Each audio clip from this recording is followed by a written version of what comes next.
E no domingo, o mercado estava atento aos desdobramentos que viriam disso, qual seria a resposta dada pelo Federal Reserve e pelo Tesouro Nacional. Queria que você explicasse para a gente qual foi a resposta dada pelo Banco Central americano e qual que é a sua análise sobre essa estratégia adotada pelo Federal Reserve. Bom, acho que a primeira coisa para os nossos investidores e quem está nos assistindo, acho que é um momento de calma.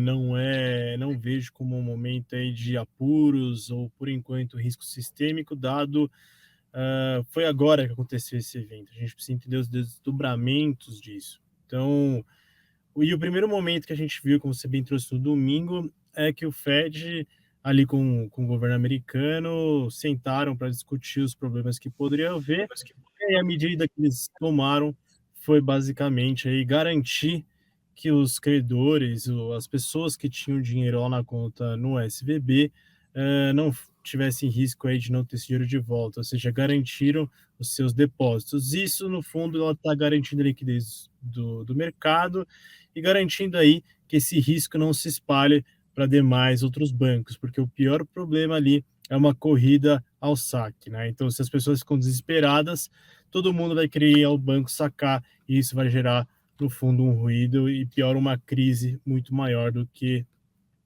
seria dado esse problema. Então, acho que o Fed acertou, o governo americano acertou em garantir esses depósitos.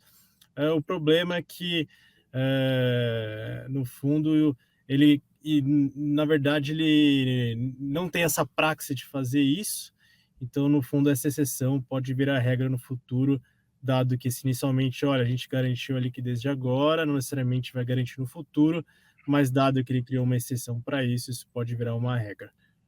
E aí, eu acho que até o Igor, pode falar desse episódio de domingo e de hoje, depois a gente pode conversar sobre os problemas que pode ter, e até um pouco dos juros americanos, que a gente, se olhar as expectativas do Semigroup ali, para que o pessoal já imaginava 2 semanas atrás que os juros ia ficar ali no caso de 5,55, e agora a gente vê, já estou imaginando queda em julho. Igor, a quebra do SVB te surpreende de alguma maneira? Bom, Greg, é sempre uma surpresa, assim, é sempre uma surpresa quando você tem um banco entre os 20 maiores, para vocês terem uma noção, esse banco é do tamanho do Itaú, mais ou menos, em ativos, tá? Que é um banco bem grande, né? Um treco desse tamanho, ele quebra, ele surpreende. Deixa eu contar um pouco, assim, como eu vejo, assim, as principais questões, assim, para vocês. Primeiro, essa é a primeira corrida bancária que a gente vive numa época de redes sociais, né, e digital banking. Ou seja, para você sacar o dinheiro do seu banco, você não precisa mais ir na fila, você aperta um botão e você conta para o seu amigo, fala, olha, acabei de tirar o dinheiro, deu para tirar, ainda posta no Twitter, né? Então, eu nunca vi uma corrida bancária nessa velocidade. Foi um negócio assim assustador, assim. A gente começou a ouvir na quinta, na sexta teve intervenção. Assim, foi um negócio, juro, eu já vivi outras crises bancárias, eu nunca vi nessa velocidade. Então, acho que esse é um primeiro ponto que eu acho que a gente tem que ficar atento, é que não dá, os reguladores têm que estar real time, e eles mostraram uma reação importante, porque qualquer demora, né, em reagir tem consequências muito importantes. Agora, eu acho que assim, o caso do SVB, né, do Silicon Valley Bank, ele é um caso isolado, porque do Signature Bank também é outro caso também isolado. Um era o banco das startups e o outro era o banco das criptomoedas. E esses dois setores, de fato, eles são os setores que se beneficiaram mais do juro baixo no mundo, desse juro, como você falou, Greg, que depois da crise, da grande crise mundial lá de Great Financial Crisis, que eles chamam nos Estados Unidos, de 2008, o juro foi para perto de zero, e isso gerou várias bolhas aí, em especial nesses dois ambientes aí de startups e cripto. Então, o que aconteceu no Silicon Valley Bank? Basicamente, todas as empresas de tecnologia, elas levantavam dinheiro com os venture capitalists, e o cara falava, olha, eu vou botar o dinheiro aqui no Silicon Valley Bank, e você vai gastando. E cada vez tinham novas empresas que iam botando dinheiro lá e tal. Essa bicicleta quebrou. Por quê? As empresas não conseguiam mais levantar dinheiro. Então, daqui para frente, os depósitos estavam em runoff. O Silicon Valley Bank entendeu que, olha, vai acabar os depósitos, porque esses caras não conseguem levantar dinheiro. Então, ele foi tomar providências. Então, isso é um caso isolado. Mas o que acontece? Quando ele fez isso, ele chamou a atenção para um problema sistêmico do setor bancário americano. Eu vou explicar para vocês qual é o problema sistêmico. Também, uma outra consequência aí da crise de 2008, a Basileia 2,5, tá, decidiu que tem um indicador que você tem que ter um dinheiro em títulos de curto prazo, tá, para garantir o fluxo de saída de depósitos. Então, então o que os bancos fizeram? Eles pegaram e falaram assim, bom, tem aqui um bando de depósito, eu vou pegar e vou comprar esses títulos de curto prazo, de liquidez imediata, eles nem são de curto prazo, para ser treasury longa, e que é bom que paga um pouquinho mais, e vou botar no meu balanço.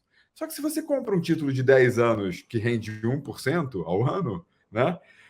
Quando a taxa de juros muda e de repente esses títulos passam a render 4% ao ano, o preço caiu mais de 20%. Então, o ativo desses bancos, não só desses bancos, mas do sistema bancário americano, despencaram de preço, né? Só que, por um artifício contábil, que a gente chama de disponível para venda, em vez de classificar ele como marcado mercado, você classifica como disponível para venda, essa queda do valor desses títulos não entra no resultado dos bancos, então o lucro dos bancos não cai. O que cai? O patrimônio dos bancos. Bom, aí você fala, bom, então não tem problema. Não, aí tem o problema, porque os bancos, eles podem alavancar, ou seja, eles podem dar empréstimo proporcionalmente a quanto que eles têm de capital, ou seja, quanto que eles têm de equity, quanto que eles, né? E quando você tem uma queda desse valor dos títulos, o equity deles diminui. Então a capacidade deles de dar empréstimo diminui, e isso desacelera todo o ciclo de crédito da economia, né? Ou faz com que eles tenham que ir ao mercado e levantar novo equity. Por isso que o preço das ações desses bancos americanos despencou, né? E se você olha e fala, poxa, e por isso que o SVB também tentou levantar essa grana fazendo uma espécie de follow-on ali, mas quem que vai comprar a ação de um banco numa situação como essa, né? Especialmente desse banco que está exposto a esse setor que é tão sensível a um processo de encarecimento de crédito. E os outros, né, que não são expostos a esse setor, eles vão levantar o equity, mas vai ser numa promoçãozinha, né? Tem que cair o preço para ajustar. Então, por isso que o preço está caindo, porque as pessoas já estão entendendo que esses bancos vão ter que ser diluídos. Tá? E eu vejo isso, gente, como um problema permanente. Assim, um problema. Você não resolveu o problema. Tudo bem. A gente está com um paciente, está passando mal, está em coma alcoólico, você pegou, meteu o cara no soro. Nós estamos no soro aí para sobreviver. Esse soro é essa linha de crédito que o Fed entrou e falou assim: olha, bancos, seguinte, vocês têm esses títulos aí que caíram de 20% de valor, vamos dizer? Ótimo. Vocês me dão esses títulos, eu empresto para vocês com base no par, ou seja, no valor mais ou menos que vocês pagaram, tá? Então eu não vou prejudicar vocês. Beleza. Então você resolveu o problema de liquidez do banco. Mas o banco que já está perdendo dinheiro, perdendo depósito, perdendo tudo, ele vai ter que pagar 5% ao ano para essa linha. Então ele está perdendo mais dinheiro ainda para ter essa liquidez, né? Então você está destruindo o capital do banco. Tá? Então, então, você está numa situação, você pode até resolver o problema de liquidez, mas você não resolve o problema estrutural de crédito bancário na economia americana. Tá? Então, isso vai dar uma travada na economia americana. Por isso é que está se discutindo o fim do ciclo de juros, que gente, nós estamos numa crise bancária. Assim, é muito difícil. A gente estava com uma cabeça, né? Olha, precisa segurar a inflação, o juro precisa ficar alto. É verdade, né? E agora a gente já está, olha, vai ter uma crise de crédito gigante, não dá para subir mais o juro. Então, qual é o grande problema, assim, para concluir, acho que o que eu queria comentar com vocês, todos que nos escutam, o Fed, o Banco Central Americano, tem um grande dilema agora. Ele precisa decidir, ele tem dois objetivos. Um é controlar a inflação e o outro é impedir uma crise financeira, uma crise de crédito muito profunda nos Estados Unidos. E ele tem um instrumento, que é a taxa de juros. Em geral, quando você tem um instrumento para dois problemas, você não consegue muito resolver, entendeu? Você como dizem os americanos, something has to give. Alguma coisa você vai ter que abrir mão para você ir para frente. Então, a gente ou deve ter um pouco mais de inflação mais alta, ou a gente vai ter um pouco de crise de crédito. Então, em geral, como no fim, né, toda a agência, né, o Fed é uma agência do governo americano, né, ou seja, então é um agente de um político, ao final tem uma influência política. Então, acaba pendendo para a inflação vai ter que ficar mais alta em um pouco mais de tempo. Acho que é um pouco isso que a gente vai ver. Eu vou devolver a bola para você, Gustavo. A aposta do Igor é de um Fed acuado, de certa forma, né? Porque quando a gente vê, inclusive, as declarações mais recentes, que ajudaram a derrubar bolsas americanas na semana passada, foi de um Fed mais hawkish, preocupado, né, com a inflação, e falando, não, vamos fazer o possível. Aliás, vamos fazer o necessário para fazer com que a inflação volte para a meta de 2% no período mais longo e tal. Agora já está meio claro que não tem como meter uma alta de 0,5 na próxima reunião do FONC, né? Não há de se fazer um negócio desse em nome da necessidade de estabilização do sistema bancário da maior economia do planeta, né? Com todos os seus efeitos. O que isso muda para a gente aqui no Brasil? E aqui eu faço essa provocação porque nós também estamos passando por um momento de grande pressão política sobre o Banco Central, de maneira muito clara, né, muito vocal, por parte do próprio presidente da República, né, que transformou Roberto Campos Neto numa espécie de inimigo público da nação, né? E eu vejo um movimento até curioso, porque no começo, inclusive por parte do mercado, muita crítica no discurso do Lula, populismo e tal. Mas o que acabou acontecendo nas últimas semanas é que o mercado foi endossando o discurso de que 13,75 para a Selic não dá mais. Talvez não pelos mesmos motivos que o Lula, ou talvez não com base nos mesmos argumentos, mas os editoriais foram caminhando para esse tom de não vai dar 13,75. E isso fez com que a atenção dos agentes passasse a ser, então, beleza. E o arcabouço fiscal? É o arcabouço fiscal que vai dar a senha, né? E estamos numa semana particularmente importante, porque existe a expectativa de apresentação da proposta do arcabouço fiscal. O Haddad tem dado várias entrevistas nesse sentido, diz que só falta o Lula bater o martelo, e a gente tem decisão de juros aqui no Brasil na semana que vem. Isso tudo já estava deixando os investidores tensos e já estava nos preços dos ativos. Agora veio esse fato novo dos últimos dias lá dos Estados Unidos.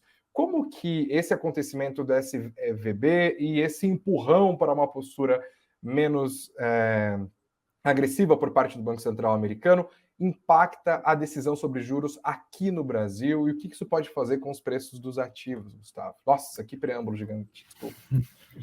Vou tentar dividir só a resposta em partes para que sua pergunta foi 3, 4 temas aí que acho que intersectam, né?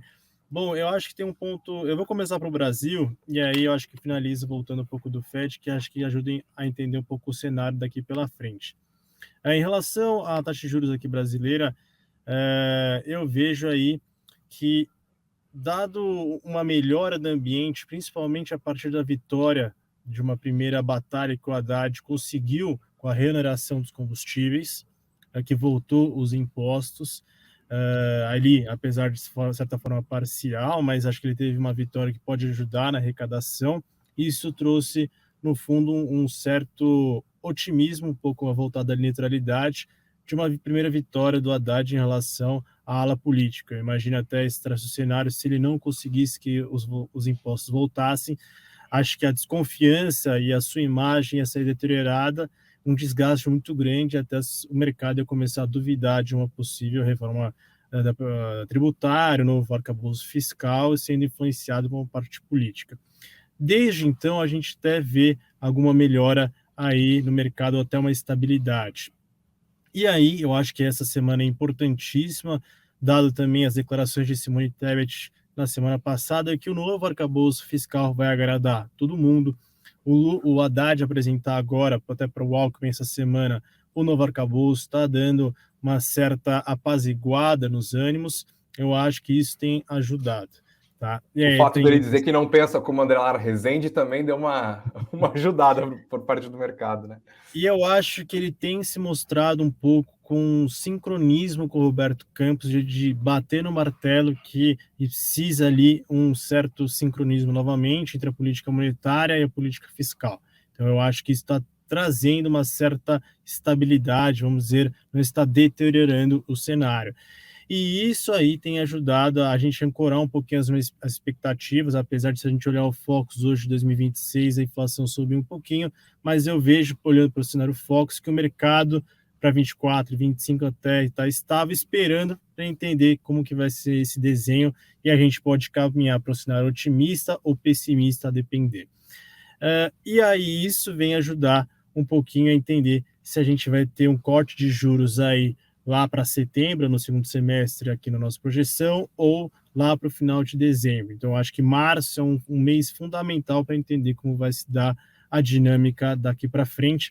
Se a gente olhar a inflação, ela já não está naqueles patamares que a gente viu de 11%, a gente está com 5,6%, se eu não me engano. Ainda há desafios, por isso que eu não vejo, no curto prazo, o Banco Central aqui fazer qualquer tipo de movimentos, pegar a inflação de serviços, o índice de difusão e até os núcleos, eles estão ainda, merecem, no fundo, uma atenção especial. Então, a depender de como vai acontecer, a gente vai ver cortes lá mais para o segundo semestre. O Suno Notícias permanece sempre esperto, vivo, para deixar você, investidor, bem informado. E aqui nos nossos links vocês também conferem mais dicas para saberem mais quanto investidores, tendo acesso aos materiais gratuitos da Suno. Inclusive, além dos nossos materiais gratuitos, tem uma oferta aqui, ó, daquele lugar excelente, bem pensada da nossa equipe, que é a promoção da Suno Premium, que é a assinatura mais bombada da Suno, que mais tem base de clientes, mesmo com 30% de desconto só nas próximas horas. O link está aqui na descrição do nosso vídeo, está na descrição também das diferentes plataformas de podcast, inclusive essa aqui pela qual você nos acompanha neste exato momento.